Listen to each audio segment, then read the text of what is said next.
Yo guys, what's going on? Happy Saturday. I hope you're all doing very well indeed. So, what exactly are we doing today, you may ask?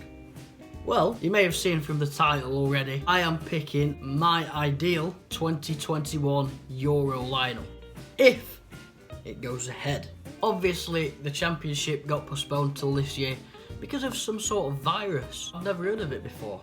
Are you serious? But obviously it's going to be a little bit different this time. So let's start from the very back. So if you don't already know, I'm Dean Henderson's #1 fan. I get behind this guy and subscribe to his channel. Cheers, Dino, man. Partly because he is just England's #1 goalkeeper. There's no denying it, he is. He does his mistakes, but he gets the job done. So Dean Henderson as #1 for me.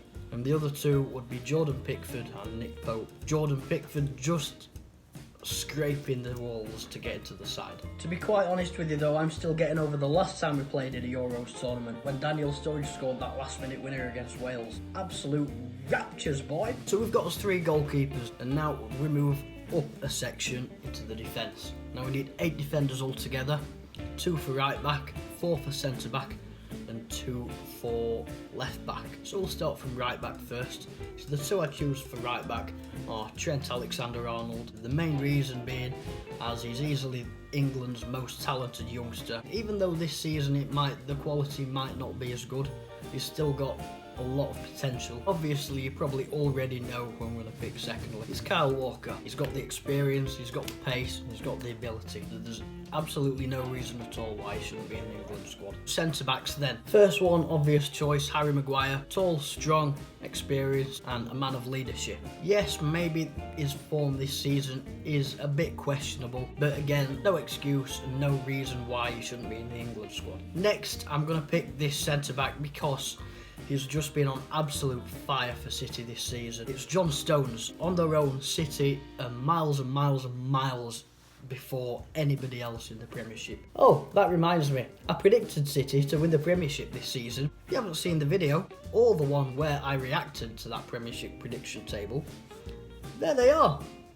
And there's the other one. But no, serious note, John Stones on absolute fire, and definitely raised his standards a little bit, so John Stones has a place in the Euro squad for me. Next one for centre-back then, you may be surprised by it and you might not be surprised by it, but I'm picking Connor Cody. I've not seen much of him this season, but I know for a fact that he's a reliable centre-back and he always puts 110% into the performances. Last one for centre-back isn't really a surprise, to be honest with you. Derek Dyer, reliable centre-back, doing quite well. You'd probably normally put him in the squad anyway. So okay, so now we've completed centre-back, we can now move to left-back. So again, you need 2 for left-back. Now I've gone with Kieran Trippier for reasons I'm not quite sure of myself, and Ben Chilwell. I know Ben Chilwell's been on absolute fire this season for Chelsea. I picked Kieran Trippier because he just seems to be an average in the England squad anyway. And to be quite honest with you, I don't think I could pick another English left back anyway. So for me, those 2 are perfectly capable of playing in the Euros. So we've done the goalkeepers, we've done defence, and now it's time to do midfield.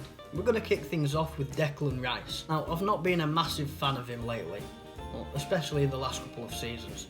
But just lately he's picked up a lot of form and he's a big part of the reason why West Ham are unbelievably 4th in the Premiership table at the minute. And after watching him on Monday night against us, I think he was absolutely superb and he put that penalty away lovely. I'm not saying he should be in the England squad because he had a good game against us, because that'd be daft. I just happen to know that he's picked up his form a lot over the last season or 2.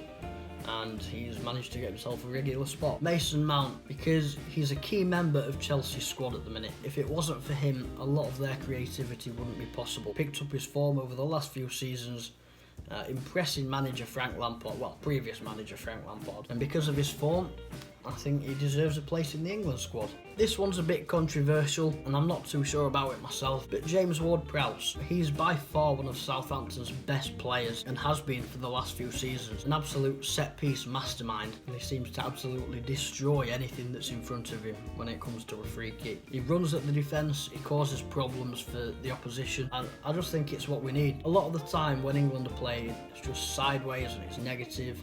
And it's all a bit frustrating. So I think with Ward-Prowse in the squad, he'll run at the opposition and create a couple of chances for it. This one is not a hard decision to make at all, and all of you will agree with me. It's Phil Foden. Now, he has been a key member. He's been very, very important to Manchester City, especially in the position they're in now. He's just picked up his form massively. Next one, although he's been playing a bit out of position this season, Jordan Henderson. He was absolutely superb, and he's been a very big part of Liverpool's driving success over the last few years. Although his England performances never seemed to be up to usual standard, I still think it is to be involved in the England squad, because you never know, things could change, and he just seems to be a really good holding midfielder, so and England need that sort of thing. Last midfielder then, and I'm going to absolutely kill myself for saying this, Jack Grealish. I can't stand the man at all. I think he's the biggest girl in football. He's got the worst personality of a footballer that I've ever seen, but he's a fantastic footballer.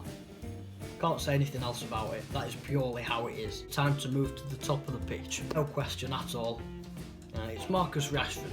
Now, not only has he been a hero on the pitch lately, but he's been a hero off the pitch as well. Someone for Rashford to perhaps get competition with, Jadon Sancho. Since his arrival in Dortmund, he's always been on absolute fire, and he's never looked like having a bad run of form. Such a dangerous player to play against. He's like James Ward-Prowse, he just runs at the defence for the best, really, and that's what we need. So the two main strikers at the top of the pitch, for me, Harry Kane, no question, I don't even need to explain. Dominic Calvert-Lewin. In the past couple of seasons, Dominic Calvert-Lewin has picked up his form a lot and has shown that he is in contention to be another very, very interesting player for England in the future. This one isn't really a question either, but it's Raheem Sterling. Me personally, I'm not a massive fan of him. For me, he misses too many sitters. In the Euros, you can't really miss that many sitters, but there's no alternative.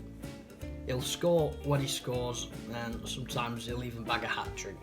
So he's an obvious choice, and we need him in the squad. And then last of all, it's got to be Harvey Barnes.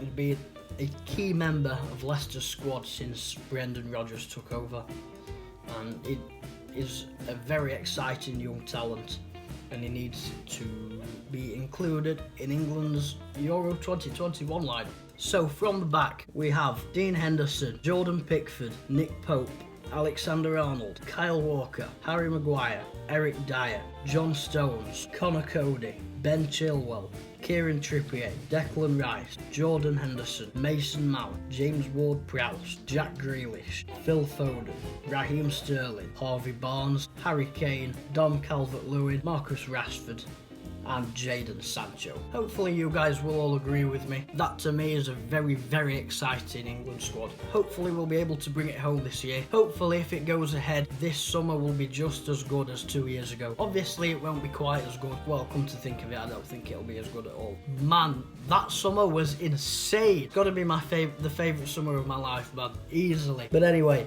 that's my England squad, guys. Thank you very, very much for tuning in, and take care. I will see you tomorrow for one of your favourite episodes. You guessed it, Stum Holiday Reviews. Take care.